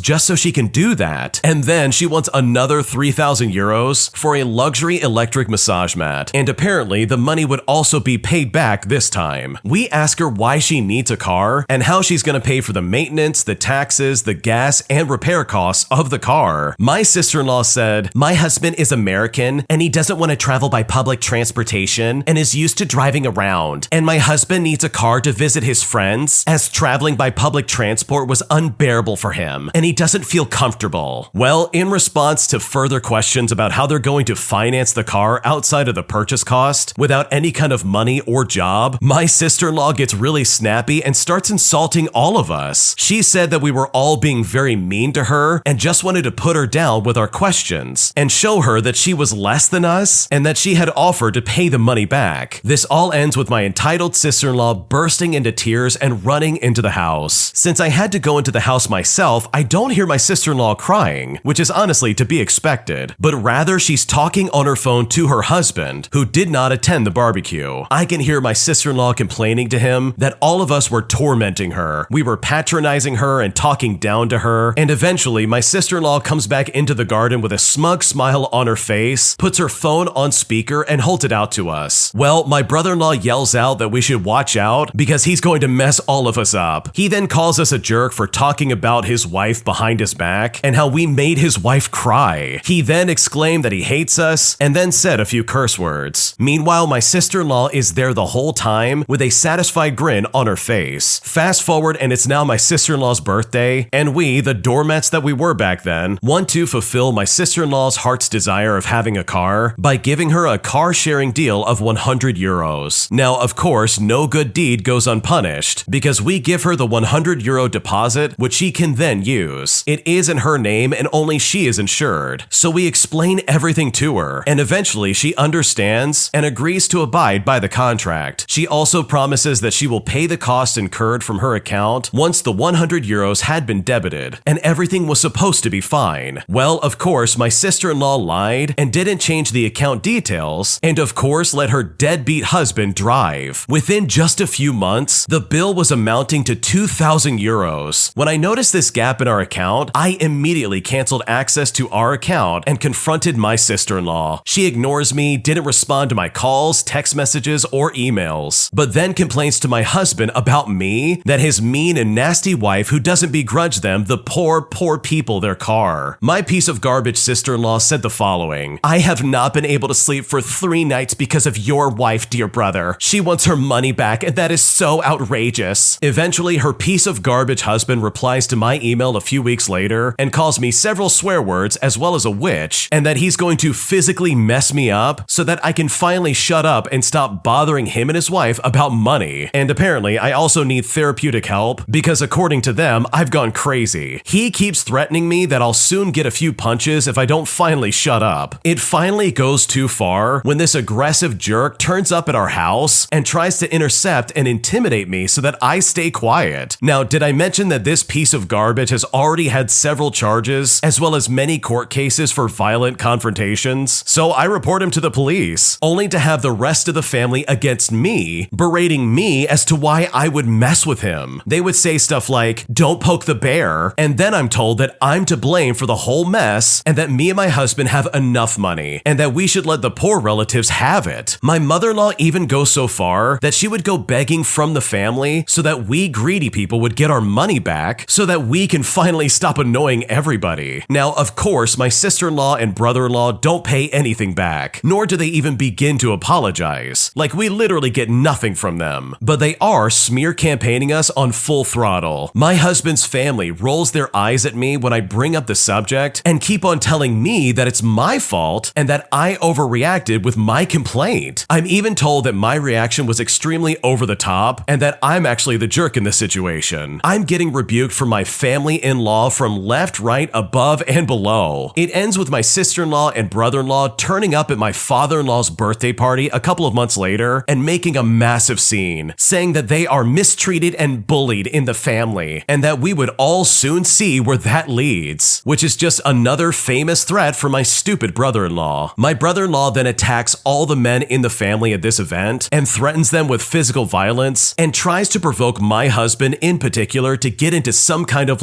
physical altercation. Meanwhile, my sister-in-law shouts at me that I can be held personally responsible for the fact that the family is now destroyed and everything is apparently in shambles. She mockingly asks me if I'm proud of my destructive work. My brother-in-law storms up to me shortly afterwards and shouts that he would do anything to protect his family and that he might get physical with me as well. So you know what? I called the police. And when we finally heard the police siren coming around the corner, my brother-in-law and sister-in-law fled the scene. Meanwhile, and after 3 long years, we got the money back from my mother-in-law as she had condescendingly offered to go begging so that we would stop nagging about the money. She was grumbling, kicking, and screaming, but we now have the stolen money back from her. So she saved her grown-up, unreliable daughter's rear end. My thieving sister-in-law recently came scratching at our door again to announce that she had severe depression because of the way that we had treated her. Apparently, there was so much negativity coming from me personally that she needed to go to a very special clinic to get treatment for her depression. But I told her to get lost and that she should tell her sob stories to somebody else. My husband also told her that he no longer had time for her. Now, I can understand that the family-in-law felt it was ridiculous and not worth mentioning that we had been robbed of 2,000 euros. I mean, previously, my sister-in-law had stolen a whopping 20,000 euros from her own daughter, and this was her daughter's college fund. When the daughter asked her mother brother where the money was, she just shrugged her shoulders and said I had to pay the bills. I am now, as of today, no contact with my in-laws, and my husband is very low contact. I'm finally free of these pests, and unfortunately, I have to say that my husband's family, with the exception of him, are all absolute rubbish. They cover up intra-family thefts, they tolerate verbal, physical, and emotionally awful things going on in their lives, and they practice perpetrator-victim reversal, and I will never sit down at the same table with them ever again. Man, I'm so glad to see that you went no contact with your in-laws, because those people sound crazy. How on earth could anybody seriously act like that and think that you're the problem in the family? Like, this sister-in-law stole $20,000 from her daughter. Like, she just straight up took it and said, oh, I gotta pay the bills. And the rest of the family is okay with this somehow? Like, seriously, what is going on here? Like, reading through this, it felt like I was in opposite world. Like, who in their right mind would try and blame the original poster for anything? It simply doesn't make sense, and in my opinion, it is so uncalled for. So I really hope you never have to deal with these people ever again. They sound like terrible people, and hopefully they stay out of you and your husband's life. If you like Am I the Jerk, you're probably going to love Am I the Genius. Check it out, link down below in the description. Also, go to amithejerk.com/submit if you would like to submit your own stories. My boss playfully tells me that I'm grounded and that I need to stay in the corner. And as a result of me maliciously complying, me, my boss, as well as the guests at the theme park I was working at, all had the biggest laugh we've ever had in our life. And I still look back on that memory with a lot of fondness, as it truly was a lot of fun. Here's what happened. Years ago, I was a photographer at a major theme park and worked with characters on an almost daily basis. Our famous character is a mouse that owns the whole park. Everyone who worked there either referred to him as Boss or Mr. Mouse around the guests. For the purpose of this post, I'll refer to him as Boss. One morning, I was assigned to work with the boss. He was in a mischievous mood and being an overall goofball. I enjoyed this, and so did our guests and character attendants. One of his favorite things to do when he was in a mischievous mood was to try to pass me the autograph books that he had signed, conveniently ignoring the fact that I had my hands full with a camera. As I went to take them, he dropped them and run away, making a laughing motion. So we're with this family, and Boss does his usual pass the autograph books to the photographer stunt. He holds them out expectantly, and I said, I'd love to, boss, but you know I don't know my ABCs. At this point, the boss drops the books, takes my hand, moves me to a corner, and points to the floor, telling me to stay like a naughty child. So that's when I decided to maliciously comply. I said to him, okay, I guess I'm grounded, and I said that with a pout. Everyone at this point is howling with laughter, even our head manager who had stepped in to watch. So boss continues his interaction with the family, and now, at the end of the session, we have the family pose with the character. So boss gets together with everybody and poses in a really funny manner, except there's one big problem. There's no photographer to take the picture. After a moment, the boss motions to the family to wait and stomps over to my corner. I'm fighting back a grin at this point as he turns me around, points to my camera, and then held his hands up as if to say, what gives? I then look at him with a sweet, innocent smile, and I say, boss, you told me I'm grounded, remember? It's at this point my head manager pipes in by saying, that you did, Mr. Mouse. Boss playfully drags me back to my spot and poses again. We get the photo and send the family on their way. My head manager stepped out with them and offered to send them through again to get more pictures because I didn't take that many on account of me being grounded. The family accepted, although the dad, who had tears in his eyes at this point, said that it was the hardest he's laughed in a long time. And to this day, this memory still brings a smile to my face. Well, that was a surprisingly wholesome story. I honestly did not expect that. This is honestly exactly how you want your work environment. You have coworkers that you can have fun with, you're not taking yourself super seriously, and everyone's able to laugh at the end of the day. Like, that sounds like that would be a really fun place to work at. So honestly, good for the original poster for having such a fun place to work at, because getting to goof off like that at work really is like a morale boost. And it's really cool to see that jobs like this really do exist. Am I the jerk for refusing to change my first name just so I could work at my father-in-law's company? Here's what happened. So to start things out, I'm a 20-year-old female and I have an unusual name. It's one of those hated names that people think are their parents being a tryhard or making their kids' lives harder instead of picking a real name. Think of something like Princess or Ocean or Moon. Now, here's the thing. I love my name, and I was never bullied for my name in school, and I have a very good job, so it never really held me back there. I married my husband while we were still in college, and that's when I met his parents. They were nice. They were kind of taken aback by my name when we first met, but still, they were nice. We had no issues back then. But recently, my father-in-law has mentioned how much he would love to have me work for him. I thought it was a very sweet thing to say, but he started getting more serious about it after a few weeks. He ended up asking if I would actually be interested, and I said that it would depend on certain factors, but it would be nice to work for the family business. He didn't say anything else right away, but then a couple of days later, he told me he was serious about wanting me to work there, but I would need to change my name to something less embarrassing because the negative impact on his business was not something he was willing to risk, and a ridiculous name is a sure way to harm your relationship with important business contacts. Now, here's the thing. I told him I understand if he felt my name could not fit in with his business, but I would not change my name, so we should just forget the offer. Well, for the second time when talking to him, he was taken aback. Another couple of days passed, and my husband told his dad he was awful for offering me a job with those conditions, like getting my name changed as being attached to it. Then, my mother-in-law told me it was a little too hasty to refuse without thinking it over. I told her that the thing is, I love my name, and I don't want to change it just for a job. My father-in-law is offended that I wasn't willing to consider it. He told me it was an amazing place to work, which I do know. I mean, I've heard great things from the employees, and I should be willing to make small adjustments so I can be more professional presenting in the business world. But I told him I wasn't, and his attitude about my refusal to change my name made me glad I had not agreed to work for him. Now my father-in-law and my mother-in-law feel I should have been more willing to compromise my own name. I think this is crazy, and my husband agrees with me and told his parents that they were crazy, but they are not happy with me. So now I need to know, am I the jerk for refusing to change my first name just to work at my father-in-law's company? No, your father-in-law is insane. He is absolutely the jerk in this situation. If his business and place of employment really is so good, then why on earth would you force somebody to change their name just so they can work there? Clearly, it's not that good if you have to go to the court system and be like, hey, let me change my name just for my job. Like, seriously, that is insane to me. Like, if I can't use my own real name at my job, then there's no way I'm going to be willing to work at a place like that. And you know what? This isn't some kind of like small adjustment. This feels way too much, and it honestly seems like he's trying to change your name for manipulative reasons. And it feels like it stems back to him being embarrassed by it or something like that. So honestly, good for you for turning this guy down. The way he was acting was super creepy, and if I was in your shoes, I would not want to change my name for a second just to work at some job. Today, I messed up by misunderstanding my CEO in thinking that he was about to buy me a new car as some kind of reward for my work at our job. But now I'm completely humiliated and so embarrassed, as he very bluntly corrected himself, leaving me feeling totally humiliated in the process. Here's what happened. So for a bit of background, I work for a company that buys company cars from a particular dealership. Each company car has the same dealer logo, and I have worked for this company for just over a year. Now, for the situation at hand, I am a one-person marketing and advertising department at a small family-run company that has been expanding, and I have been rewarded for advancements in our field. I often interface one-on-one with the CEO who is good at advertising and who knows exactly what he wants for our most important ads. It can be difficult to balance my own interests with an industry that I am not as familiar with, so I appreciate the input. So I'm in the CEO's office while strategizing our latest ad when he asked if my car is being fixed. The car in question ran into some trouble while traveling to a company event, so it shows that he cares when he asked me that. I let him know that the local shop is working on it and I should know what is going on next week. I purchased the vehicle from this company and it is very recognizable in the field. The CEO follows up by saying, "Aren't you due for a new car?" owing to the fact that I drive an outdated car, to which I responded by saying, "Well, of course I am." Now, I am a tech-focused person, and he can obviously see that I would rather have a car that has the latest bells and whistles. He thought about it for a second and responded by saying, "You're thinking about a brand new car, right?" To which I responded by saying, "Yes, absolutely." And this is the usual kind of banter for our field and our kind of work. He thought for a moment and followed up by saying, "Would you like me to take you to the dealership that we get all of our company cars from?" And at this point, I lost my mind, and I emphatically said, "Absolutely." Well, he paused for a few moments before saying, "I wouldn't be buying you a new car, but I could definitely work out a deal for you." And to say that I was crushed in this moment would undersell it entirely. I can't even imagine how red my face must have looked. It has always been obvious that I was embarrassed due to my red face, and one of my coworkers was also in the room. Thankfully, I trust this coworker, or else I would be mortified about being bullied about this situation. I kept my facial expressions as stoic as possible possible and made a comment that my wife would destroy me if I tried to purchase a new car. It went about as well as you could expect it as I faded back into the work at hand. I couldn't believe how embarrassed I was. I drive a car that is outdated because that's what I could afford to survive this job. I don't think the CEO thought anything of it, and I'm not trying to take it personally, but it really sucks that for a moment I thought I was being recognized for my work, and instead I was misreading the situation completely. And as a man, it was honestly hard not to cry on my drive back from work. Yeah, that's a really funny situation to be stuck in. Here you are at a job that you've been working at for a while now, and you're used to the fact that you get some kind of like advancement or some kind of like reward for doing good in your field. So when the CEO starts talking the way that they were, honestly, I think anyone could have been fooled by the way he was talking. Like, this guy was really leading the conversation. Like, let's be honest for a second. He really made it seem like he was going to take you to this car dealership and he was going to buy you a new car as some kind of reward for doing such a good job. Like, I know if I was in your shoes, I might have assumed that something like that was in the works right at that moment. Like, based on the way the CEO was talking to you, he really made it seem like he was about to drop some big surprise on you. And I don't think that's your fault at all. Like, as the CEO of a company like this, I'm sure you should probably be careful with the way you talk to people below you. What he probably thought was like innocent banter to be like, oh, how's your car going? Eventually led to him being like, ooh, let's go to the car dealership together. Like, if he seriously doesn't think he was hinting at, oh, I'm gonna buy you a car, then this guy is completely clueless or he's crazy. Now, when it comes to you feeling embarrassed in any kind of way, I think you're being way too hard on yourself, and I don't think it's that big of a deal. Like, sure, the CEO saw your enthusiasm and he probably realized, oh wait, hold on, I'm not actually gonna buy you a car. And I don't think that's a knock at you in any kind of way. It was maybe him catching himself and realizing, oh no, wait a second, what have I done? So in my opinion, I don't think you should feel bad about this. I don't think you getting excited at the leading statements that the CEO was making in any kind of way is your fault in the slightest, because this guy really did make it sound like he was gonna buy you a car. And that blame falls squarely on the CEO's shoulders and not yours. An entitled Karen demands that I give the final exam answers to her child just so he can pass my class. But when I tell her no, she threatens to spread false rumors about me, as well as to try and get me kicked out of college. And I've honestly never been more blown away by an entitled Karen's actions in my life. Here's what happened. So for a bit of context, I'm soon graduating college, but where I live, we need to complete what is referred to as social service hours. And you basically work in a program related to your major. And for mine, I was helping in a program to teach English for free to students. Since this program was free and technically we weren't actually grading the students, many sometimes wouldn't even pay attention, especially since classes were online. I tried making my class as entertaining as I could. It was small and it only had 12 students. Now mind you, I was just one of the college students that were participating in this program as teachers. This program was not created by my college, and we were given all teaching materials, but the last test was actually going to be in person with the people who organized the program in the first place. The surprise for the students came when they were told for the last test, in order to get the diploma that proved they completed the English program, they were going to be graded and they needed at least 50 out of the 100 students to pass. So I informed the students, and for the most part, most of the teenagers from 15 to 17 years old were doing fine. We had been working together for about 16 weeks by now, but out of my class of 12, there was this student we had some difficulties with, and we'll just call him Mike for the sake of the story. Mike is not his real name. Now, he is not a bad kid, but since the beginning, Mike made it clear that he didn't want to learn English. He wanted to learn French. And later on, after what happened with his mother, I even learned that at one point he almost got a scholarship to study in a school that teaches French as a second language. But his mom sent him to a smaller school that is well known for teaching English, but he was struggling, so that's why he was in this class. After the announcement that the last test was going to be graded, I told the class that if they would like, we could do some extra sessions. Now, this was something extra that I offered, not from the program at all, mostly because I had the free time and the fact that they were going to be graded for the program. Out of the 12 students, 11 joined the extra classes, and I guess you might have an idea about who did not join us. But now we were 2 weeks away from the final test when I first started getting contacted by Mike's mother, who is the Karen of this story. Now, at first she seemed like a concerned mother, but her mask soon slipped away, and by now the extra classes I had given had finally stopped because I no longer had the extra time because of my job. I told her as such, and she absolutely went nuts, saying how I needed to find the time and teach her science done. And she was screaming all of this at me over the phone. And yes, since the classes were online, the parents had my phone number because we communicated with them through WhatsApp. Now, I really tried to be reasonable and said that if they could come up with the topics that he needed help with, I will try to help him. And also with the condition that there is a parent present. Because you know what? I didn't want any misunderstandings or someone thinking that we didn't study. Fast forward to the extra classes, and Mike would connect and his aunt was always in the background. But he was trying to fit almost 16 weeks worth of lessons in less than 2 weeks. By the time it was 1 week before the exam is right when I started receiving the calls from the entitled Karen. I couldn't answer most of them because I was working, but apparently that ticked her off even more because she started leaving me messages accusing me of ignoring her. And in the end, in the space of a day, she called me 24 times while I was on my job. After I finished my shift, I called her back because I thought something bad had happened. But nope, instead she just started yelling at me. Then she started saying that I was a bad teacher, and then she demanded that I just share the final test answers because Mike needed to have that diploma. Now, I tried to tell her that I didn't have the test results, and even if I did, obviously I couldn't just share them. But it's right then that Karen went crazier and started saying how she was going to make sure I got expelled from college because I was ruining her son's future. She also started saying how she was going to tell everyone that I was asking her son for extra classes just so I could try and spend time with him. But thankfully, my college director and the teacher in charge of connecting us with the people from the project knew about these extra classes and even encouraged us to give them if we had free time. In the end, I hung up on her, but I couldn't block her just yet because any news that we got, we had to share that with the parents, and that was done through text messaging. In the end, I took a screenshot of her threats and sent them to my teacher in charge and the person from the program I communicated with. This entitled Karen was given a stern talking to and was told that the day of the exam, she was not allowed to take her son. Someone else had to take him to the place of the exam, and also her son was going to get observed more often just to ensure that he wasn't cheating. I then had to endure the Karen bothering me for the rest of the week because she still was the main contact for Mike, even after everything that went down. So I was so happy to finally block her after giving the last instructions for the day that they were having the exam, which basically they were divided into groups and a teacher from the program took care of them from there. Later on, I found out from this teacher that took care of my former students that the Karen did try to spread rumors that I was a bad teacher and a creep. But since the other students did quite well in my classes, none of the other parents complained and actually were on my side. She also apparently tried to get in contact with my college to complain, but that was also completely shot down. And I honestly feel so sorry for Mike because his mom is absolutely an entitled Karen. Yeah, Mike's mom sounds really crazy. First of all, he didn't even want to learn English in the first place. Like, this kid clearly has a passion for the French language and he wanted to go to a school specifically for that, but his mom got in the way and destroyed that aspiration of his. Which honestly, with all things considered, I'm not surprised. Like, she would rather have her son cheat to get a good grade instead of learning the material and getting better at English. So honestly, good for you for putting up with this in a professional way, because I think if somebody tried to ruin my college career, as well as come up with awful false accusations, I do not think I would have reacted in a professional manner. But in the end, you did exactly what you needed to do, despite this Karen acting incredibly insane. If you like Am I the Jerk, you're probably going to love Am I the Genius. Check it out, link down below in the description. Also, go to amithejerk.com/submit if you would like to submit your own stories. Am I the jerk for playing chess while my wife was in labor, about to give birth to our first son? Here's what happened. So my wife gave birth to our first son recently, and I would like to start by saying that I was very excited to have a baby, and I'm truly looking forward to being a father. My wife did not have any health complications or a particularly difficult birth, except for an ultra-long labor that took about 27 hours in total. She slept through a lot of it in the beginning, but as it got progressively worse, she started to get more uncomfortable. Since we had been in the room for a long time, I had started to get antsy. We both played on the Nintendo in the beginning, but she didn't want to anymore as the labor progressed. About 23 hours in, I started to play online chess on my phone as I held her hand through contractions. She was fine with it at first, but then she snapped at me and told me to put my phone away, so I did just that. Then she told me off for bouncing my leg and then drumming my fingers on the bed. I told her to stop yelling at me and to tell me exactly what she wanted me to do, which was apparently the wrong thing thing to say because she told me to leave and send her father in instead. Now this really ticked me off, and I told her that I was not going to miss the birth of my child. She said that she would call me back when it was time, but I really needed to leave as I was getting on her last nerve. So I went out, and I went to where her parents were waiting, and I told her dad to go in. Now I was pretty upset because I wanted to be there to take care of her. My mother tried to make me feel better, saying that it was a vulnerable time and different women needed different things. We were called in when she was finally giving birth, and I got the baby while her parents comforted her just like we planned. Everything seemed okay again until her parents left and she asked if I was going to apologize. I told her that I didn't think I needed to, and that if anyone owed me an apology, it was her. Ever since then, she has been very annoyed, and she has also not been properly talking to me. So honestly, am I the jerk in this situation? What should I do? Honestly, I think the way you were acting was completely out of line. Your wife is giving birth. This isn't her going to the doctor for a checkup. She's about to give birth to your first son, and here you are playing online chess on your phone. Like seriously, put the phone down and pay attention to your wife. This is not the time to be playing games all because you're bored and you feel anxious. You need to grow up and get your head in the game and realize what's about to happen. Like maybe you don't know how dangerous giving birth is, but guess what? Giving birth to a child is really dangerous. A lot of things can go wrong, and this is really stressful on her body. So yeah, you should have apologized right then and there. You should have said, I'm sorry for not being there for you, and I truly apologize for my actions. But instead, you want to act selfish and pretend like, oh man, I'm not the one with the problem. But seriously, in my opinion, I absolutely think you're at fault here, because your behavior and your attitude towards your wife when she's about to give birth was completely inappropriate and so uncalled for. And if anything, you are definitely the one that needs to apologize and not her. Am I the jerk for taking the family on vacation without my wife and stepdaughter? Because now they want to stay behind just so they can go to my stepdaughter's friend's birthday party. And at this point, I'm so frustrated and I seriously don't know what to do. Here's what happened. So my stepdaughter is in high school and has a best friend that she's known since they were babies. My wife and I have 2 children together, and my stepdaughter's best friend has a birthday in December. Now we are well aware of her birthday because we attend it every single year. This year, my side of the family planned to take a huge overseas Christmas vacation, which required us to ask the friend's mother for the party date. We planned and bought our tickets to leave 2 days after the party just so my stepdaughter wouldn't miss it. Well, Monday my stepdaughter came home and told us that the party date was moved to accommodate some of her friends' family members who decided last minute to fly in for it. Well, here's the problem. The date was moved to one that was well after our departure date. So as you can see, this is the problem. For starters, we're not made of money, so for us to change the flight and hotel for our family will more than double the cost overall. And secondly, this will be a 2 weeks overseas trip, so I already had my vacation approved and I can't change it. If we fly out after the party, my vacation will be cut down to only a week. Also, I only get to see some of my siblings only at Christmas, so if I don't go this year, I won't see them again until next year. I mean, my entire side of the family planned our vacation around the party date months ago. My original solution was to tell her friend's parents to keep their original date since my family planned around their schedule, but my wife immediately shot down that idea. My second solution was for us to leave as planned, but change only my stepdaughter's ticket since she's on break and is old enough to fly herself. Well, my wife shot that down too, since she's also friends with the other mother and she wants to go to the party. My wife's solution is for us to just fly out after the party, but I do not like this idea at all because of the added cost and the lessening time. Our talk turned into arguments that lasted all week. Last night, my wife put her foot down and said that we're not missing the birthday party, to which I replied that she's not missing the birthday party. I told her that I'm flying out with our 2 kids as planned whether or not she's on the flight. That took our argument to the next level, to the point where my stepdaughter called me a jerk. So then I tried to ground her, at which point my wife said I couldn't because she was justified. So right now everything's a mess and I seriously don't know what to do. For starters, I don't think you're a jerk at all. The fact that your wife and your stepdaughter are saying, oh, let's just leave after the party, that in my opinion is completely missing the point. You spent a lot of money on these tickets. Why should you have to sacrifice your time all because this other family changed their date all of a sudden? Which, by the way, that was an awful thing to do. Like the fact that they changed that even after knowing that you scheduled your vacation around their stupid party, that in my opinion is so unbelievably toxic. Because here's the thing, I completely agree with the original poster. These tickets and plans and the hotels, they probably cost thousands of dollars. So to change them all overnight simply because these idiots changed their party date, that in my opinion is completely unreasonable. Like in my opinion, I think your wife and stepdaughter are completely wrong, and it's time to either face the music or find some other kind of accommodations, because at the end of the day, this is not the original poster's fault that the date changed. This is literally the other family's fault and their own selfish desires to have a different date, all because they wanted their family to fly in on a specific time and date. Like, they changed plans without consulting you first and completely screwed up everything for your plans and your vacation. So no, you are definitely not the jerk. Your wife and your stepdaughter are being unreasonable, and if they want to go to that party, then they are more than welcome to change their dates of their flights and fly out just a little bit later to go on vacation. My mom is awful with money, and it's now at the point where she is constantly asking me for money, and she only seems to treat me like an ATM that she can withdraw money from. And at this point, I seriously don't know what to do. So let me preface this by saying my mother has a heart of gold. She truly is my best friend in this world, and I would do anything for her. Now, with that in mind, I wanted to start off by saying I grew up experiencing homelessness more than once in my life. My dad was out of the picture due to him having substance issues and a criminal history. After living in and out of cars and hotel rooms, I got seriously sick of being broke. I looked at my upbringing and I said I'd never want to go through that ever again. So I got myself through school, undergrad, and now I'm about to graduate dental school to be a dentist. After a brief stint of being homeless, in 2014, which was my senior year of high school, my mom's aunt suddenly passed away. She left my mom everything she had to her name, including a home that was valued at approximately $400,000, as well as IRAs and other stocks. This drastically changed our lives. We went from counting pennies in the couch cushions to practically living like kings. The home was in a retirement community that had a minimum age to reside, and instead of keeping the house, my mom ended up selling it. She got laid off from her job and made zero effort to find a new one. She blew through all of the money, funding her expensive smoking habits of 2 packs a day, as well as buying expensive dinners and lavish Christmases. Suffice to say, we're in 2023 now, and she is flat broke. My older brother still lives with her and makes minimum wage. He too is extremely poor with money, going on random trips to random places in the United States just for fun. He has zero savings and just throws away whatever he makes for random trips and junk food. As I stated, I'm in my last year of dental school, and not many people know this, but dental school is more expensive than medical school. I mean, I stand at about $500,000 in debt as I type this. I have a $3,600 licensing exam coming up and a 1-year-old son to take care of. My husband is a foreigner from Asia, and in his country, saving is emphasized more than spending. I feel like in our American culture, spending is more emphasized than saving. His joke is that in his country, when you make money, you think, how do I save this? And Americans will think, well, how can I spend this? Obviously, this is a sweeping assumption, but this does kind of fit with the story. My husband makes decent money as an accountant, but we are definitely not wealthy at all. My husband does DoorDash to help make ends meet. He's incredible with money, and I'm so grateful to him for his patience and keeping me grounded through all of this. Now, my mom has continuously asked me for money, and I have none. I'm living on student loans, but have graciously given her money or just bought her some groceries. My mom always says that she can't wait until I'm a rich dentist that can help fund her life. My husband is fed up with her behavior, and honestly, so am I. And I finally got the courage to say no when she asked me for money. I just honestly don't know how it's going to be once I'm a dentist. I'll make decent money, but will have to live like a pauper for the first 10 years due to my high student loans. But my mom doesn't see it this way. She Googles the average salary of a dentist and thinks that I'm going to be swimming in money. She constantly says that she can't wait until I'm making good money. I'm just scared that she will see me as an ATM because having a kid is expensive, and I'd like to have at least some semblance of a chance at being a homeowner one day. Anyone that's been through something similar, how do you lay down the law? I am genuinely scared for when I start to make money. I mean, my mom is starting to sell her stuff, like her hair dryers and even her hearing aids. It makes me feel so angry and upset that she stopped working for a few years and hemorrhaged all that money with no backup plan. What should I do? Honestly, I think you just need to stick to your values and say, no, I'm not going to give you any money. Because here's the thing, it really seems like your mom is not going to get better about spending money. Like, she blew through $400,000 since 2014 2014. Like, I don't know about you, but personally, if I had that much money in my savings account and I had that as a backup fund in some kind of way, I would have been way more careful about my money than the way your mom acted. She basically treated her bank account like an endless pit of money, and then finally, once present day runs around, she has nothing to account for, and she's still asking you for money. So it sounds like there's a spending problem that she needs to figure out on her own. So in my opinion, if I was in your shoes, I would not give her any more money. I would tell her that unfortunately she's gonna have to get a job, or she's gonna have to find some other way for assistance, because her spending habits are a massive red flag. And if you don't put your foot down now, I can guarantee you she will keep asking for the rest of your life. Am I the jerk for refusing to pay $20 for my office Christmas party that I'm not even able to attend? Here's what happened. So my office throws a Christmas party every single year, and attendees are encouraged to toss $20 to the event planning team because they don't get funds for events like this. Now, usually I do go, it's not a bad time, and there's usually Chick-fil-A as well as some raffles. But this year, however, I cannot go because I'm headed out of town that day, and I was planning to get on the road around the time that the party's gonna start. Now, this is not a secret. I planned my PTO before the party was even announced, and I told the event team that I won't be around. I mean, I didn't even wait until the last minute to tell people. Well, now they're shaming me for not paying $20 for an event that I'm not even going to be there for. They're saying that it supports the whole office and saying that some people can't pay the $20, so I'm just being greedy. Now, obviously, I'm not going to lose my job over this, but it feels pretty awful to shame someone for not wanting to pay for an office party they won't even be in town for. So honestly, am I the jerk for refusing to pay $20 for an office party that I'm not even going to be at? Because at this point, I seriously don't know what to do. No, of course not. You are definitely not the jerk. Your coworkers are being selfish, and seriously, that's where this conversation begins and ends. And it's not like they don't know you're going out of town. Like, you literally made it clear to these people you're not going to be there, and you have other plans going on. So the fact that they would shame you for still not coughing up $20 just so they can fund their stupid party, in my opinion, is insane. Like, seriously, it's probably not going to be that good of a Christmas party if your $20 is going to make or break this thing in the first place. So if I was in your shoes, I would ignore these people and just keep on going about my day, because they are clearly acting very selfish as well as completely unreasonable. An entitled Karen demands that I leave the public library all because I look like Santa and I'm somehow distracting her kid. Here's what happened. So to start things out, I am homeless. No, I don't drink and I don't do any substances. I am trying to get a job, but finding employment when homeless is not an easy task. And this is just a few facts about me that I need to get out of the way. Every few days, I take a trip to the library to charge my phone and batteries so I can keep my phone on and working. I typically spend 3 to 4 hours in a quiet corner of the library, glued to the power outlet that's charging my phone. Well, today I had a cute and then frustrating interaction between a little kid and their entitled parent. I walked through the sliding doors of the library and wandered around looking for an open chair near an outlet to sit and charge my phone. That's when I heard this little voice shout out in excitement and glee, "It's Santa!" I then heard the pitter-patters of little boots running over to me. Now, I get it. I really do. A big bearded man dressed up in red with big black bags and an oversized backpack strapped over his shoulders. Any little kid would easily mistake me for the big jolly man. The kid stopped right in front of me. She was clenching her fists tight, trembling in excitement. She could not have been more than 4 years old at least. She looked up at me, her eyes opened wide, and uttered the word, "Hi, Santa." And when she said that, honestly, it made me smile and I laughed. Well, her mother came running over, scooped her child up and said sorry to me, walked away and told her kid that's not Santa. Now, the entire interaction put a smile on my face, but here's where it went downhill. I eventually found an open seat and plugged in to charge and do my thing. The little kid and her parent were on the other side of the library, but the kid was still brimming with excitement. I could see her head poke out of the bookshelf, staring at me every so often. And that went on for maybe about half an hour. That is, until I guess the mother couldn't handle her child anymore, and she eventually came over to me. This entitled parent actually asked me to leave and find a different spot because I was distracting her daughter. I said to her, "Hey, I'm sorry, but this is the only open space with an outlet. I need to charge my stuff." She very sarcastically said, "Oh, well, why's that?" I replied by saying, "Because I don't have one, I'm homeless." I thought that was the end of it because her face went red and she walked away. But no, she actually came back. She went up to the front desk to ask them if there were any outlets outside and if it was okay for me to use them. Like seriously, she actually did that. She said that the library is okay with me using the outlet outside to charge, so I can go out there. So I asked her, okay, so you don't want me in the library, a public institution, to charge my phone? You would rather me sit outside in the cold just because your kid thinks I'm Santa? Really? Is that it? I just looked at her and I said, well, ho ho ho, Merry Christmas to you. I'm going to stay right here until my batteries are charged. This entitled Karen then went right up to the front desk, and I decided to listen in because I figured I'm screwed. I'm getting kicked out. This entitled Karen actually asked them to tell me to leave, but they said they can't do that unless I'm intentionally making a disturbance, being violent, or being threatening. But here's the thing, I've been here before. I keep to myself and I don't bother anybody. And you know what? I ended up being at that library for 4 hours. I didn't move and I definitely did not get kicked out. And most of all, my things are charged and good for the next few days. And while this is definitely not the worst interaction that I've experienced, I can still overall say that this lady was completely out of line. I'm honestly astonished that this entitled Karen really did that to you. Like seriously, what is wrong with her? Here's the thing, it's not even about this guy looking like Santa or even being homeless. It's the fact that this entitled Karen can't handle her kid and would rather have everybody else around her bend to her will just so she can have some kind of control over her child. Like seriously, who in their right mind would treat someone like this? For starters, the original poster didn't even do anything. They're in a public library just charging their phone. They didn't do anything to this Karen, and especially anything to their kid. He was literally just minding his own business and doing his own thing. But thankfully, you were able to stay in the library and still do your thing. I'm glad the library staff didn't like cave to this weird entitled Karen's demands and force you to leave all because she was upset. And hopefully your homeless situation can get worked out, and I'm so sorry you're dealing with that, but also I hope you never have to deal with that lady ever again, because the way she treated you was really unfair, and you should not have been talked to in that way in the slightest. If you like Am I the Jerk, you're probably going to love Am I the Genius. Check it out, link down below in the description. Also, go to amithejerk.com/submit if you would like to submit your own stories. My partner's parents are making the holidays difficult for myself and my partner, and after dealing with this for over 9 years, I am now not even invited to any of their family festivities, and I seriously don't know what to do. Here's what happened. So my partner and I have been together for 9 years or so, much to his parents' disapproval. Over the years, they've gone as far as to try and convince my partner that I'd be a bad mother, that I'm going to eventually ruin his life, and often try to push him to separate from me. This behavior has continued to escalate as we've matured and moved to a different state. Outside of the conflict with his parents, our relationship is pretty solid. I like to think that we have good communication and he is my best friend. His parents' behavior has started to push him away so much that they had to begin family therapy. However, his parents are still convinced that I'm the problem and this therapist will somehow take their side. So the therapy situation is going to take some time. Over the last few years, I've compromised during the holidays, and I usually stay in an Airbnb nearby or just don't attend his family's festivities, as oftentimes I'm not even invited. I'm currently no contact with his parents, and I just don't feel like it's fair for me to shell out money for an Airbnb this year. My partner is a PhD student, so he doesn't have much to contribute money-wise to the situation. So here's where I feel stuck. Christmas is my birthday, and I don't feel like it's fair for me to spend this year alone. But my partner also has a sister and grandparents that he would like to see during this time. Despite our differences, I did used to respect his parents and his relationship with them, but I don't feel that way anymore. So I'm wondering if anyone has any suggestions on how we could make this holiday work, because we both are pretty much at a loss. Now here's the thing, he has tried to stand up for me and set boundaries and improve things for years, but his parents are very controlling. He did skip Thanksgiving with them this year because of what's going on, which was the catalyst for therapy. I have also heavily discussed this in my own therapy, but his parents will not let me speak with them directly and have flat out said that they do not respect me or my boundaries. While my partner is very successful academically, I'd like to think that I am as well, as I am a lawyer and I have a good job. Also, marriage is just not a priority for us right now because of our careers, and there is no fear of commitment or anything else like that. So honestly, I'm at such a loss and I seriously don't know what to do. Yeah, honestly, those parents are absolutely awful. Like, the way they're treating you is just so irrational. They're cutting you out and they're acting like you're the problem, and after 9 years of you two being together, they seriously still have that opinion? Like what, is this because you two aren't married? married? Like seriously, how is this that big of a deal breaker? They're both focused on their careers and they clearly are committed to each other. Otherwise, there's no way they would have stuck it out for 9 years. And I just can't imagine for the better part of a decade being treated like that by my partner's parents. Like seriously, that has got to be miserable and that would not be a good time at all. I know if I was in your shoes, I would just want to feel loved and included in holidays and other get-togethers. I would want to be invited and have some kind of relationship with them, but it's very clear they've basically like made up their mind about you and they're not letting you anywhere near them to try and have any kind of conversation. And that seriously is such a shame because this really does sound like a massive case of communication issues, as well as the parents being incredibly controlling. Like it really seems like they have a chokehold on your partner and they're trying to dictate what this man can and cannot do. But here's the thing, in my opinion, I think it's time for your partner to step up and let his actions speak louder than words. Sure, him and his family are going to family therapy, but I think a bigger statement of his displeasure is for him to start skipping out on some of these family festivities. I know that if I was in his shoes, I would make a stand and let my actions speak for themselves. I would go absent from any of their get-togethers, and I would make it very clear that no, I don't approve of the way you're talking to my partner. Because in my opinion, the way these people are treating you is so unfair, and hopefully things can get better sooner than later. My girlfriend wants me to narrate my thoughts and detail out everything that I'm thinking when it comes to any kind of plans that we want to have together. And honestly, this is such an exhausting request that I now find myself at a complete loss and I seriously don't know what to do. Here's what happened. My girlfriend and I have been dating for about 6 months. Recently, I've noticed that she's been pulling back a bit after having gone on a long weekend trip to Mount Shasta. While she acknowledges that I'm a great listener and help her feel safe to be intimate, share her thoughts, talk about anything, she admits to being more withdrawn the recent 3 to 4 weeks. She says that this is due to it being a more stressful time of the year, while also having to deal with her divorce lawyer, plan to travel for the holidays, as well as work demands and many other things. Tonight, however, after a 3-hour phone call, she finally was more direct and said that she needed me to vocalize my thoughts more. To put it another way, she needs me to show my math homework on how I arrived on a date idea, or if we're in a new area for the first time, such as Mount Shasta. She wants me to tell her what I'm thinking through when coming up with ideas on what to do, what to see, and how we'll go about doing whatever. Now, for some background information, she has been married twice before and tells me that in her second marriage, her ex-husband would rely more on her to make decisions. He would effectively dump the decision-making process on her, having only gone 10% of the way in thinking up an idea for dates and how to spend time together. Overall, this left her feeling unseen and unheard in that she needed to drive the relationship rather than be confident it was being properly led. I get how this could be exhausting for her, but at the same time, I've been planning the majority of the dates and hangout ideas over the past few months. We're talking road trips, sporting events, dinners, hikes, movies, beach visits, rock climbing and skiing and snowboarding vacations. All of these are not an extreme level of detail, but enough to know all of the details and still leave room for her input, which I highly value. Finally, when pitching them to her, I'm calm and chill about it, something that I think she would find at the very least pleasant. She instead interprets my well-meaning intent as being more of a deflection tactic and one which serves to ruin the mood. I mean, has anyone ever heard of the need to narrate your thoughts or vocalize the mental steps taken when planning any kind of time together? Does this somehow serve as a means of knowing where a partner is mentally at? Some plans, I get they need to be more concrete, like an expensive overseas vacation, but needing to be this verbose and garrulous for routine weekend hangouts? Something just feels off about that. At the risk of sounding arrogant, I'm confident in who I am and my ability to be vulnerable and share myself in a relationship, but I know I'm not perfect. I just don't see where in the mix of all of this, I now seem to be not inspiring enough confidence in her anymore, especially compared to months earlier when none of my demeanor, openness, or speaking style, or literally anything else has changed in the slightest. What should I do? Honestly, the way your girlfriend is acting is really annoying. Like, this sounds like somebody who is clearly dealing with some stuff that they haven't discussed yet, or they simply haven't got their life figured out, and they don't really know the root of their dissatisfaction in life. Like, they're basically trying to pick apart everything you're thinking and doing as if that's gonna solve her problems with her ex-husbands. This is also probably a case of her like projecting on you. Like, she clearly has anxiety that you might turn into the same ex-husband that she's had in the past, the one that doesn't care about her input or anything like that, but the way she's trying to express that and like work through it in some kind of way, in my opinion, is completely inappropriate. It's almost like she's leading you in a direction where she's gonna try and like catch you in your words and thoughts, as if she's making you pay for the mistakes of her exes. So in my opinion, I think it's time to let her know that what she's doing is really weird, and I think some kind of like intervention of some kind needs to happen between the two of you. Because in my opinion, the way she's acting is completely out of line, and I think it's safe to say that she needs to get her priorities straight and figure out her life. I resent my boyfriend for coming from a wealthy family, and at this point, I feel like we are seriously incompatible and I don't know what to do. Here's what happened. So my boyfriend of about 1.5 years has never financially struggled in his life. He is an only child, and his mom still does his laundry on the weekends. His parents are extremely well off, which has led to him getting anything that he has ever wanted, with no restrictions. He has never had to look at the price tag when buying things. If he wants something, he simply gets it. All this has led to him being useless in terms of taking responsibility and initiative. Now, I know we are very young by only being 20 years old, the both of us, and some of these things have to be learned, but I cannot help but feel pure resentment for the fact that everything I had to learn at the age of 12, he still doesn't know how to do. And I hate him for this, because I've grown up in a low-income family my entire life. We are very frugal, so while he spends hundreds on clothing just to let them sit in his closet, I don't even come to school most days, so I can save on bus money. I'm the kind of person to not buy a food item that I need just because it hasn't gone on sale. One time, his headphones broke, and his family immediately bought him a brand new $600 pair. I will never have the heart to spend that kind of money on a pair of headphones. Mine are broken right now, and I use tape to try and fix them. I'm on student loans, so sometimes I will share my stress to him by saying something like, I don't know how I will pay off my loans and be able to afford a house in this economy. I'm going to be in so much debt. And he just offers by saying, oh, my parents can help you pay it off. Let me help you pay it off. Or he'll say, you don't have to worry about housing. My parents want to buy another property and we can live in it. They've told me before they're willing to help me buy a house. And honestly, I'm so sick of hearing him talk about life like this. All he has to offer is his parents. His parents can do this and that for him. His parents will always have his back. He knows that money won't ever be an issue, and I'm so sick of this mindset. He doesn't even begin to understand what financial struggle is, and I resent him so much for it. I see our financial differences and I hate him. I hate that he has never had to work for money. I hate that he gets everything handed to him like candy, all while I had to work a part-time job as a full-time student so that I could just support myself. Now, I know what you might be thinking. You might be thinking, why in the world is this girl complaining about a man wanting to help her financially? It's because of the fact that he throws around money without knowing how hard it is to actually make it. If he had a degree, a good job, a good financial standing, because he built that for himself, I would be so proud of him, and I would not be complaining at all. But it's the fact that it's his parents, and the fact that he believes his parents' money is his. I think this issue is big enough for me to leave him. It bothers me that someone is so spoiled and is so ignorant and has just had an easy life handed to him. Also, in addition, he is not just financially irresponsible, he has many health issues that he refuses to go to the doctor for. He just brushes them off like it's nothing. He doesn't have a drive to learn a new skill unless I prompt him to do it. He says he wants to go to the gym to lose weight, and then he doesn't go. Like, come on, learn to take care of yourself at least. I know I sound like a jealous brat. My boyfriend is willing to help me pay off my thousands of dollars in debt, and I just complain. He gets nice things, and I complain. He is a child who doesn't even know which cookies he wants from the store. He is a child who never asks to see me unless I prompt us to. He is a child who has mommy and daddy's money to shelter him forever. I see myself carrying the emotional burdens of housekeeping, as well as everything else if I choose to stay with him. And this is all because he is unable to see the responsibilities on his own. It simply feels like I'm with a child, a very kind one, but I can't stand it. Am I wrong for feeling this way? Am I taking his willingness to help me for granted? And is this financial incompatibility something that I should or shouldn't take seriously? Am I too responsible, or is he not responsible enough? What should I do? I'm gonna say this as nicely as I possibly can, but honestly, why is the original poster still with their boyfriend? First of all, I want to say this up front. If I had a girlfriend who was like, oh, I'll help you pay off all your debt and give you a house to live in, the last thing I'm gonna do is be ungrateful like the original poster. Like, seriously, why are you still with this guy if you hate him so much? You've clearly expressed your opinion of him, and you've basically chalked him up to some spoiled kid with a lot of money. You've completely disregarded his entire life experience, and you feel like you have him completely figured out, which honestly, I don't think you do. I think you have a very skewed opinion of this man, and your own delusional jealousy is honestly going to be the end of this relationship, not because he did anything wrong. From the sounds of it, it sounds like you have a 20-year-old boyfriend who literally has no life experience at all. And sure, he hasn't had the struggles that you have had in your life, but that doesn't make him less of a person. It doesn't mean that he doesn't want you in his life. This guy literally said he'll pay off your student debt and you two can live in a house together that his parents are gonna buy. Like, if that's not an obvious sign that your boyfriend loves you and he wants to take care of you, then I don't know what is. But it doesn't sound like you want to be taken care of, because based on the way you're talking in this post, it sounds like you just want to complain instead of being grateful to have the boyfriend that you do. Like, if you really hate this guy, then seriously, I gotta ask again, why are you with him? Like, I don't think there's any kind of like compatibility issues here, because seriously, if I was in your shoes, I would make that work no problem. If my girlfriend loved me and was willing to help me out, I would be on board for being more involved in her life. I wouldn't be like, oh, well, you're just a spoiled rich girl. You don't know what it's like to struggle. When in reality, your struggling is about to end. Like, literally, this could have been you having a good life with a good man who clearly had your best interest in mind. And in my opinion, the only reason that this relationship will fall apart is literally because of your attitude and not because of anything he isn't doing. Am I the jerk for calling my cousin a hypocrite after she married somebody rich? Here's what happened. Okay, so before my cousin married her husband, she was one of those eat the rich, anti-capitalist people who blame rich people for the world's problems, especially climate change. I love her, but she was annoying about the whole thing a lot of the time, and it was almost her entire personality at one point. She hated rich people to the point that when she met her husband, she claimed he only wanted to date her because he wasn't used to not getting his way because he grew up rich and she'd be angry whenever he did anything nice for her. Even when she married him, she claimed it was okay because she could give all of his money away if she did. They moved to Australia a few months ago and they were supposed to stay there for 3 years minimum, but my cousin found out she was pregnant 2 weeks ago. And according to her husband, she had a complete meltdown. She's never lived away from her parents before, and she said she was already overwhelmed because her life has been changing so fast, so finding out she was pregnant was the final straw. Her husband is really sweet, so he dropped everything and they left Australia the very next day. He has to go back after the holidays to sort things out, and it seems like they're going to have to be long distance for a while since my cousin doesn't want to be so far from family. She told me he was planning to fly back and forth while he sorted some things out. I pointed out how that would be really bad for the environment since she still acts like she's super passionate about climate change. She claims they don't have another choice, which I pointed out is very clearly a lie. I also told her that she had become a hypocrite by marrying her husband since he was everything that she stood against personified. I think her pregnancy hormones got to her because she started crying when normally she wouldn't cry over something like this. Now, I feel bad for making her cry since that wasn't my intention. So am I the jerk in this situation? What should I do? Honestly, you are definitely the jerk here. Look, I totally get it, your cousin's annoying, and she has clearly changed her mind about stuff that she was very adamant about. But for you to go in and be like, ooh, now's my chance to get back at her, and then take this cheap shot at her when she's in the middle of a crisis, that in my opinion is so uncalled for. And the fact that you're trying to blame her pregnancy hormones on her crying is really insulting. This had nothing to do with hormones. You were just being a massive jerk and really mean. So I really do think that you're the jerk because the way you're treating your cousin is so uncalled for. And in my opinion, I absolutely think that you should be apologizing. An entitled Karen refuses to take no from anybody at our company because anytime we do, she goes above and beyond just to get us in trouble with whoever our manager might be. And after witnessing this in person, I'm honestly so glad that she eventually got fired. Here's what happened. So at around 2009, I had the pleasure of working with a woman who we will call Karen, who had one of the worst personalities in the country. She would basically say anything that flew out of her head at the moment, and if people didn't immediately agree, she'd scoff and walk away. For example, she went on holiday in Greenland and somehow got her hands on whale meat. Limited whale hunting is allowed in Greenland to keep the Inuit communities alive, and is definitely not something they're supposed to serve to a tourist. Anyways, this Karen liked it a lot, and of course said whale hunting should be allowed everywhere so that Karens just like her can get it at the local supermarket. And when the rest of the people at the lunch table mentioned the environmental issues, she scoffed and stood up. Another example is when the canteen served something bizarre, and this Karen said that she expected me to eat it because according to her, French people just eat everything. Well, were I French, I would have found that mildly offensive, but wouldn't you guess it, I'm actually Italian. I pointed that out to her, and she looked at me and said, "Wow, not French?" And she said this in a tone that clearly indicated that I offended her by not having a nationality that made her wrong. She then predictably scoffed and walked away. And yes, most interactions people have with this Karen were at the canteen, which was the place she was the hardest to avoid. The company we worked for was a medical one. I was a research engineer, and Karen was a biosafety manager or something like that in that region. The only work-related thing that I ever saw her doing was holding a yearly hand-washing course. Now, that isn't a bad idea in and of itself, as a surprisingly large share of people do not know how to wash their hands. I mean, I wasn't one of them, and at this point, I had already spent several years in laboratories that dealt with super toxic chemicals, so I went through the first course with flying colors and I thought that was it. Well, as you could probably imagine from a Karen like this, I was wrong. A year later, I got another invitation to the same course, and I obviously had to catch up with the 1 year of progress in the field of hand washing. Well, unfortunately, the same day, our distributor had asked for a long and complicated report that I was the only one able to write, so I ended up declining. This entitled Karen then came right up to my desk and said to me that attendance was mandatory. I then told her that I have an urgent task, but right as I said that, she turned and walked away without a single word. Now, I was surprised that she hadn't scoffed. I mean, that was really out of character, and I thought that maybe this was the end of it, but trust me, it definitely wasn't. You see, this Karen did exactly what other Karens would do, because when she left, she went to go talk to my manager. My manager told her I had an urgent task, whereupon she probably walked away without a word and definitely went to talk to his manager. This was the site manager, and as it turned out sometime later, he really did not want to come under any scrutiny. He realized immediately that had he ignored her as well, she would have gone to his manager, who's the senior vice president. That would have then turned into a whistleblower case where risky behavior from a callous, indifferent department could possibly contaminate production. It would have brought a lot of scrutiny on the site, which had no problem whatsoever with any kind of contamination, but had a plethora of dodgy hiring, consulting, and accounting issues, all of which stemmed from the site manager themselves. He definitely did not want that, so he went to me and told me to forget about the report, stating that hand washing was way more important. And that right there is how we delayed an important document, because instead of actually doing it like I was going to do, I instead spent the afternoon refreshing my hand washing technique. Thankfully, the site manager waited a few months for the next round of firing just so he could quietly get rid of this entitled Karen. And in the resulting piece, it took upper management several years to catch up with his mistakes. And when they did, he was immensely rich and the site had basically been stripped off. And thankfully, I was also long gone out of there before seeing any kind of backlash. Wow, there's a lot of things to unpack here. First of all, yeah, that entitled Karen is like super annoying, and she was basically on some kind of like power trip by being like, okay, it's time to wash our hands, everybody. And then if you don't do exactly as she says, she's then just gonna work her way up the ladder and get everybody else in trouble. And that, in my opinion, is so inappropriate and so uncalled for. But on the other hand, the fact that this went all the way to the site manager, who's already doing clearly some sketchy things with the company, that, in my opinion, is absolutely hilarious. This entitled Karen seriously almost took this guy down. It's one of those situations where, yeah, this Karen is bad, but apparently this site manager is way worse. Like, who knows how many accounting issues alone he was probably allowing to slip through the cracks just so he could get his paycheck and then get out of there. So truly, good for you for getting out of that situation, because what started as a story about an entitled Karen quickly uncovered some very sketchy dealings by your site manager. And I know if I was in your shoes, I would be so glad to be out of there before people start to lose their jobs. If you like Am I the Jerk, you're probably going to love Am I the Genius. Check it out, link down below in the description. Also, go to amithejerk.com/submit if you would like to submit your own stories. An entitled family demands that we break the law and allow their child to come into our bar just so they can celebrate their 90-year-old grandfather's birthday. Here's what happened. So I work a job as a dishwasher for a casino restaurant. The place has a somewhat large dining room, small secluded party room, and a lobby with a bar off to the side that people walk through to get to the dining room. The host seats the customers, and I'm in charge of, among other tasks, keeping them stocked with silverware so they can fold it into rolls that they then place at tables with customers they seated. And And well, it was during this routine that I found myself seeing the upcoming problem. As I walked through the dining room and around the corner to the lobby, I saw that we had many tables gathered together to make a large table for a group. As I rounded the corner, I see our host talking with a large group, and the first thing I saw was the Karen of the group talking with the hostess who was instructing them on how things worked around here. Beside this Karen was a young boy who looked to be no older than 5 or 6 years old, standing near her and looking everywhere, wearing a bright yellow bluey shirt. Now, what exactly is the problem, you might be asking? Well, our lobby area, due to it being right next to the bar, is considered by law to be part of the bar as well. It is illegal for us to seat children in this area, and I, knowing it is, and knowing that the host knows this, heads back to the bar after dropping off silverware for them to prep. At the bar, the currently scheduled head chef was busy with something, and I caught him as he was about to head back inside the kitchen. In my mind, I figured that the family would have to be seated in the dining room area for the sake of the child. So I told him about them because he could get a head start on getting some servers to move tables around inside. But once I checked back outside, I learned exactly what really happened. It turns out the family was there to celebrate their 90-year-old grandfather's birthday, and they thought that we would make an exception and ignore the law just for them. You know, as they try to take their child into the bar area. He later informed me that they were not going to take no for an answer, and that I had saved them from trying to cause problems with the host, who was telling them the same thing, that they could not bring their child in. It was against the law. They thankfully decided to leave as they were not getting their way to sit in the bar area, and honestly, I think this really was the best case scenario to avoid our restaurant from breaking the law. The fact that this entitled family seriously tried to fight the host on this law, in my opinion, is like so insane it's not even funny. Like, do they not understand that they are literally going into a section that legally this kid is not allowed to be in? Can you imagine the liability and the lawsuit that could easily go against them if that kid was in that area? It seriously boggles my mind that some people think that the law just doesn't apply to them. But thankfully, these people left without any kind of like massive outburst or anything like that, because they were very clearly in the wrong by trying to bring a child into a bar. My mom is constantly coming to me for emotional validation, and after dealing with her depressive episodes since I was a teenager, I'm honestly at my breaking point and I now don't know what to do. Here's what happened. So I was planning a vacation to the United States to see my family. I had done this trip by myself once before in June, and my mother had expressed disappointment that she couldn't go, and the 2 weeks that I went were absolute bliss. For context, my mother has clinical depression. That's fine, and that's one thing, and I've always known a lot of her behaviors are not her own fault. They are simply symptoms of her illness, but she relies on me for literally everything. If something has gone wrong, which it always has in her eyes, I'm the one that has to fix it. She runs to me like a child to have me emotionally validate her. If I try to point out that she's being unreasonable, she snaps at me. She threatens me, makes me do things for her, holds things over my head, while perpetually guilt-tripping me if I dare do anything she doesn't like. She's incredibly lonely, I know that, but I've been her emotional crutch and her support system since I was a young teenager, and now that I'm 23 years old, I can't do this anymore. She really wanted to go on this trip, and essentially brought up every day if we were gonna book her a ticket, so I decided, fine, let's do that, and hopefully family would occupy her enough to give me the space and time I need away from her. For context, I live with her due to a tight financial situation as I am saving up for medical school. I paid for her $800 ticket, and it's money that I will never see back ever again. I work in a nursing home on the night shift, and I'm burning the candle from both ends. I'm so tired. She has complained since the moment we got here. She seems to expect large, grand gestures from family, showing how much they miss her, and when she doesn't get that, she's angry. Last night she swore at me and told me to get lost. She makes digs in front of our entire family, skewing me to be lazy, as if the last few years haven't been an absolute nightmare. I've already said to a cousin that I might just leave early since she doesn't have any money with her to spend, and the stress of keeping up with her emotional needs and her financial needs are just way too much. I came for a break, not more caregiving. My family doesn't know, as she is an expert manipulator. I just can't wait to move out because honestly, I am so done. Yeah, I don't blame you for wanting to get out of there. Your mom is just dominating your time emotionally, and I know if I was in your shoes, I would feel completely trapped, as if I have no room to breathe or do anything around the house. That is incredibly unfair to you, and hopefully you're able to find a place to live sooner than later, because the way your mom is was treating you as awful, and honestly, you definitely do not deserve that. My awful job exposes the fact that I'm autistic to customers just so management can avoid any complaints that might come their way. Here's what happened. So I'm a male, and when I was in my 20s, I worked as a cashier at a fast casual restaurant in the New Orleans suburbs known for vaguely Mediterranean cuisine. There were multiple locations in the area, but the one I worked at was probably the Tony's neighborhood in Jefferson Parish, and that would be Old Metairie. You see, Old Metairie was, well, very old. It had been a streetcar suburb of New Orleans 100 years ago and was where a lot of old money ended up moving in the mid-20th century if they wanted to actually still have a chance of locals considering them in. The social scene in this city is fascinating in the most old-school way. Now, this is only vaguely relevant to the story, but this is the neighborhood that I grew up in as well. I'm in my 30s now, but at the time of the story, I'm in my late 20s, and I'm still in university. I struggled a lot as a teen and young adult because I had been diagnosed with autism fairly late in high school, and my parents weren't the best at understanding what that meant. Now, as a note, they are not bad people, and I don't want anyone to get that idea. At the time, I was working 2 jobs, a full-time floor coordinator at a high-end salon, and a part-time position with this restaurant. Together, this was just enough to pay my bills and keep a roof over my head and food on my plate. Now, generally speaking, I believe that being open and honest about my autism is a net good. I'm very high-functioning, but I still struggle in a few places, some of which I may be able to overcome, and some of which I may have to accept and live with as part of me. As such, everyone I've worked for since my mid-20s has been made aware of it, though I don't claim it as a disability. It's just some helpful information, like telling people you're hard of hearing in one ear so they don't think you're ignoring them. Now, with that bit of context out of the way, let's get into the main story. There were multiple locations in the area, and when we took phone orders, we would occasionally get calls from people who would call the wrong location. This was mostly easy to sort out, except for one particular other location. Remember how I said the neighborhood was called Old Metairie? Well, we also have a location in Metairie. As such, you can imagine that a lot of people would only vaguely register what we said when we answered the phone, and our costs on waste for this has been higher than average. But this was way above my pay grade to worry about. But what was my pay grade was dealing with the irate customers, so I came up with a fairly clever, if not silly, way to combat this. When I would answer the phone, my personal script was to say the following: "Hi, you're calling Old Metairie on Old Metairie Road. How can I help you?" Now, the street we were on was actually just called Metairie Road, but I'd add the extra old to give the customers a double hint, and honestly, most of the time it worked really well. That is, until an entitled Karen called in one night. So we're fairly busy this evening, but we're not entirely slammed. I'm handling the takeout register tonight, which means I'm on the phone as well. Now, I'm actually a really good customer service worker, but I'm the sort that needs their manager's faith and support. My service mantra is that the customer may not always be right, but the customer must always feel respected. But I also know that respect is a two-way street, so in other words, I am no doormat. So the phone rings and I answer it, delivering my usual script greeting, only to then have about 3 full beats of absolute silence before someone on the other end says, "I'm sorry, where?" Now, I can hear the woman's distaste in her voice, and my warning flags immediately go up, but I politely repeat myself more slowly because I do speak quickly sometimes and with a bit of an accent, so I understand. She replies by saying, "Why are you calling that? That's not the name of the street. You sound dumb saying it like that." And me, in my perennially hopeful head, thinking that I can just explain it to her. I've actually explained it before to regulars, and they'd always complimented me on it being fairly simple, but a clever way to avoid confusion. So I tell her, "I'm sorry, ma'am. We get a lot of call-in orders for the other Metairie location, and I came up with this way of answering as a way to make sure customers know if they've got the wrong number." Now, again, I may be autistic, but I'm in New Orleans. Customer service is in our blood. She apparently wasn't impressed by my ingenuity, however, and continued to insult me and my script. I politely interjected and asked if she would like to place a to-go order, and she then begrudgingly put her order in, actually returning to her insults afterwards before I thanked her politely and ended the call. Of course, this being a to-go order, it meant there was a pretty high likelihood that she'd be the one picking it up. Normally, this isn't a very complicated thing. We'd stage the orders with their tickets taped to the bags so that the order names were clearly visible and basically operated on an honor system if the orders were prepaid. Otherwise, it was a fairly quick matter to pull up the the order and run the customer's card. Well, the Karen in this case decided it was not going to be quick, as she felt her opinion on my phone script was of vital importance to management. So she marches in and is actually much younger than I expected, probably in her 30s at the time. Since I work at a high-end salon for my main job, I immediately make her for someone who spends at least 3 figures per month on her hair alone. But I also tag her as new money, which means she's flashing a ton of expensive jewelry and designer everything with logo prints and then some. I greet her and immediately she asked who she'd spoken to on the phone. I reply that it was probably me, given that I don't know which order she's here to pick up yet. She proceeds to look at me for a couple of beats and then snidely remarks that I shouldn't answer the phone like that because it makes me sound stupid. I look at her and I thank her for her input, and even though I know who she is, I ask her what the name is under her order. Apparently though, my attitude demanded further commentary, as she demanded then to speak to my supervisor. Now, for reasons you'll shortly learn, I like my supervisor much more than my managers. I'd actually protected her from an awful customer several months prior, and this is before she had been promoted, and we had a really good and open working relationship. She received the customer's commentary, and knowing why I answered the phone as I did, went ahead and reiterated this reasoning. The customer was unable to comprehend this and continued to insist that it sounded stupid and dumb, and it made the restaurant look bad. By that point, I had handed the transaction off to my supervisor and turned my back to the counter to focus on some side work while she sorted all of this out, as it was nearing the end of my shift. Eventually, she left, but that wasn't nearly the end of it. She then called back twice that evening, once while I was still there, and once after my shift had ended, demanding to speak to a manager as she felt my supervisor had not adequately handled the matter. Now, I don't remember precisely the order of the next few events, but in essence, what happened was the following, and told to me by my supervisor a month or so later. First of all, the customer did eventually get in touch with my manager. Apparently, she pulled the same BS with her, basically insisting that I sounded dumb and stupid answering the phones the way that I did, and essentially, she would not take no for an answer. My manager was an okay manager until it came to any kind of crunch, and then she tended to fold or push blame onto other people so that she wouldn't be the target anymore. Well, in this case, she decided that the best way to get this lady to leave her alone was to apologize on my behalf and tell her that I had autism. Yes, you read that correctly. My manager disclosed my private medical information to a customer so that the customer would leave her alone. Now, I realize that some folks might think this is some kind of gray area because of how open I am about my diagnosis, but as a rule, I do not use my neurodivergence as an excuse, and it is my choice who is told. I'm very proud that I'm able to speak about my autism in a positive way to people, and having it be used as an excuse for perfectly rational behavior without my consent was an outrage to me. But here's the thing, it actually gets worse. Remember that I mentioned my supervisor was the one who clued me in on this? Well, she only found out about it because her position required her to attend managers' meetings. In a particular meeting, this customer apparently came up because even after all that, she also emailed a formal complaint about me to corporate. Now, did they sarcastically dismiss the ravings of a mad Karen and move on to more important things? No, of course not. Apparently, corporate management, the regional manager, and my manager all spent the next 5 or so minutes mocking me, questioning my diagnosis, discussing whether I had anything else wrong with me, and just in general being absolutely vile, disgusting sacks of humanity. Now, if you're hoping they got what was coming to them, I'm afraid I must disappoint. As far as I know, at the time, there was no proof that this conversation had occurred, despite Louisiana being a single consent state, and I was also in a very bad place mentally. I didn't know it, but I was at the beginning of a slide in my relationship with my family that eventually resulted in me having a total mental breakdown and my going no contact and moving to another state. One of the things that eventually led to this was the fact that my parents generally disregarded and invalidated my concerns and feelings when I told them about very real offenses, such as a university professor conspiring with another student to stalk me. I just didn't have the fight left in me at that point to try and go after the company, despite there being numerous other violations that I had witnessed and others being far more easily proven. For example, they would be illegally dumping to waterways, there were numerous OSHA violations, there were health code violations, state labor law violations, not to mention the wage theft. I mean, there was so much I could have gone after them for. for. So yes, they got away with it, and I eventually quit a year or so before COVID. But I'm in a much better place now with a good government job and a relatively stable life, and I'm just so glad that I don't have to deal with those people ever again. Wow, that's a crazy situation. The fact that your job would not only entertain this stupid Karen's dumb accusations, that in and of itself is already really stupid, but also that your manager somehow felt it was okay to basically expose that you're autistic to a customer, that blows my mind completely, and that's so uncalled for. Like, that is such a huge violation of trust and privacy, it's not even funny. So with all things considered, honestly, I'm so glad you're out of that job. Those people sounded awful, and there's no way in the world anyone should ever get treated that way. An entitled Karen gets upset at a theme park when she has a Make-A-Wish kid cut in line in front of her, going so far as to belittle this kid for having cancer, while also wishing that her kid had cancer just so they could cut line as well. And I've honestly never been more angry at anybody in my life. Here's what happened. Over my many years as a photographer for a major theme park, I've been asked repeatedly if I've ever lost my cool with a guest, and when I think about it, the story I'm going to tell you is that very situation. For those of you who don't know, there's a wonderful organization called Make-A-Wish in the United States, which grants wishes to severely terminally ill kids. One popular wish is to come to our park, and we pull out all the stops for them. And I have many fond memories of these kids and their families. There's an etiquette in place for certain character locations, which most Wish families are aware of. The kid waits at the exit while someone in your party alerts the character attendant so they can tell the character and alert the rest of the line so the kid can meet the character. The family also wears a special pin and lanyard so everybody knows exactly what's going on. Now, most guests are great about this and even complimented us on making the Wish's vacation special. But there is a few bad apples in every barrel. One afternoon, I was photographing a princess character and we had a family show up who, for some reason, wasn't aware that they needed to wait in line. Our attendant had closed the line and was waiting at the end of the line. So the mother came up to the family next meeting the princess and asked if they could go ahead as they are Make-A-Wish. Fortunately, that family was great and told them to go right ahead, even introducing the princess to the little girl. So we think that things are fine, and I told the mother about the etiquette to make things easier. She thanked me at the end of the interaction and they went on their way. 2 families later, our Karen of the story asked me what the deal was in regards to the kid that we let go ahead of the previous family. Now, I explained that they are a Make-A-Wish family, thinking that that's going to solve the issue altogether. But nope, of course it doesn't. This Karen then does something that honestly blew my mind. She said, loud enough for everybody to hear her, "Wow, I wish my daughter was dying of cancer so we could cut in line." And when this entitled Karen said that, I was honestly so shocked. What the Karen didn't know was that my uncle, who's my mom's brother-in-law, had just died from cancer, and his parents had just buried him. He was their only child. So I was ready to deck this woman. I mean, that's how angry I was in that moment. The princess had overheard, looked at the Karen with an angry expression, and said in a polite tone, but still staying in character, stating that she better be careful with what she's saying. The other parents in line were grumbling and making comments about how she was an unfit mother and how they're going to tell the guest relations exactly what happened. By this point, I was on the verge of tears, remembering my uncle and just how much his death gutted his family. When we were finished with the set, the princess, who is a friend of mine, got me off stage, got me some water, and alerted her manager. And I wasn't able to go back out and shoot until her next set. Now, nothing ever came of it, but it honestly just reminded me of how much some people suck. Yeah, that's a crazy situation, and honestly, I can't imagine keeping my cool in that kind of scenario. Like, seriously, how can someone be so unkind and cruel, especially in the face of a kid who's dealing with cancer? The fact that she would say that to a child who is probably more brave than she will ever be, in my opinion, is like so disgusting and so uncalled for. Like, I'm kind of surprised they didn't kick her out of the line for making that kind of comment. Like, lady, if that was your daughter, I don't think you would be saying that. You would probably be thankful that you have one more day with your daughter instead of being like, wow, we get to cut lines now. Like, that is such an awful thing to say. And you know what? I don't blame you for getting so upset, especially when you've had somebody in your life pass away from this. It really is a hard thing to watch a loved one go through such a traumatic experience with no guarantee that you're going to see them tomorrow. So truly, shame on that Karen for saying exactly what she did, because she was truly out of line. If you like Am I the Jerk, you're probably going to love Am I the Genius. Check it out, link down below in the description. Also, go to amithejerk.com/submit if you you would like to submit your own stories. 3 entitled nurses at a hospital tried to kick me out of the family waiting room, and despite explaining exactly why I was there, they refused to take no for an answer. They demanded that I get my stuff and get out of the room. Here's what happened. So a few months ago, my dad was admitted to the hospital and later transferred to their rehab unit. I was coming to the hospital every day to check on him and make sure he was eating properly, and if any of the nurses or doctors had questions or information that they needed, and I could quickly answer it for them. I was also working, so I set up camp in the family room, which is open to all family members of patients. There was a small desk in the corner of the room, and I set up my laptop there and worked. Then, after my shift ended, I would go back to my dad's room and spend time with him until the visiting hours would end. The family room is usually empty during the daytime, and I have my headphones on and I work quietly. If another family member does come in, I let them know they can turn the TV on and not worry about me, as my headphones drown out the noise, and I know that it is a shared room. Well, one day, while working, 3 nurses walk in and see me. One of them says to me, "What are you doing here? We want this room." So I respond to him by saying, "Sure, please use the big table or any other space you want. I'm a family member and I was told I can use this room." I then explain that I'm just using this small desk and they don't have to worry about me at all. Noises do not bother me. This nurse then says to me, "No, I want you to leave. We want the whole room." So I say to her, "No, this is a shared room. You can do whatever you need to here, but I'm not leaving. I'm more than happy to share." She then huffs and leaves, and the other 2 look incredibly embarrassed. A few minutes later, another woman walks in and questions why I'm working out of there and that I should give up the room to the 3 nurses. I ask her, "Okay, well, where should I go? I was told this room is for family members and that I am free to work out of it." She looks annoyed and says, "Did you tell them you're a family member and not staff?" I said to her, "Yep, I told them I was a family member." She then finally apologized and said that I have first rights to the room as a family member and they should have known better than ask me to leave. She went on to explain, "They cannot kick you out. I'll go talk to them and tell them that they have to find another room." So I said thank you, and I also said I'm still willing to share as I don't mind others in the room. The woman smiled and then left, and you know what? I never saw those 3 nurses again for the rest of the 2 weeks that I was there. Wow, I can't believe those 3 nurses acted like that. First of all, they knew that that was a family room. They knew for a fact that this room can be shared with just about anybody, and they really should have connected the dots about why someone would be in there in the first place. I mean, seriously, that was incredibly rude and so uncalled for. And why would they not believe this guy when he's like, "Yeah, I've got family that are in the hospital right now." And it's not like this guy was bothering anybody or doing anything wrong. I imagine he was sitting in some corner with his small desk, with his headphones and laptop, literally not bothering a single person. Like, it really seems like this guy was out of the way, and there's no reason for anyone to be like, "Okay, you gotta get out." Like, don't the nurses have some kind of like staff lounge or something like that they can go to? I mean, if they really needed a room, they could kick everybody out of there and not try to demand that people leave the family room. You know, the place people sit when their loved ones are sick. So yeah, that was super rude. The nurses were out of line, and thankfully, the person who came and talked to this guy knew exactly what to do. Because the fact that they tried to kick him out even after knowing that he was a family member, in my opinion, is incredibly toxic. An entitled thief confesses to their crime in my checkout line after they come back in the same day that they robbed my store. Here's what happened. So I work in a store that has a lot of thefts. Calling security is never an option because they take 10 minutes to arrive, even when there was a fight at the registers that ended up requiring the police and multiple ambulances. Because of this, people get away with a lot of things. And at this point, there's a reoccurring customer who's stolen more than he's ever bought. Now, this isn't about that customer, but the other week, I was serving a customer who asked to take cash off of his debit card, which is not a big deal, by the way, but it failed so many times, he said to just cancel the order and just walked out while I canceled the cash out order. Well, that's when I realized that he also took out the entirety of his cart, which was about $50 of deli meat. I, of course, knew I was going to get written up and just mark it as a loss, because at least we know exactly what he took. Well, a few hours later, he came through again and his order was now $400, full of a lot of premium silverware, cosmetics, and all this other stuff. Plus, he wanted a cash out on the same card as before. I said sure and put his groceries on my other side so he wasn't in arm's reach of any of it before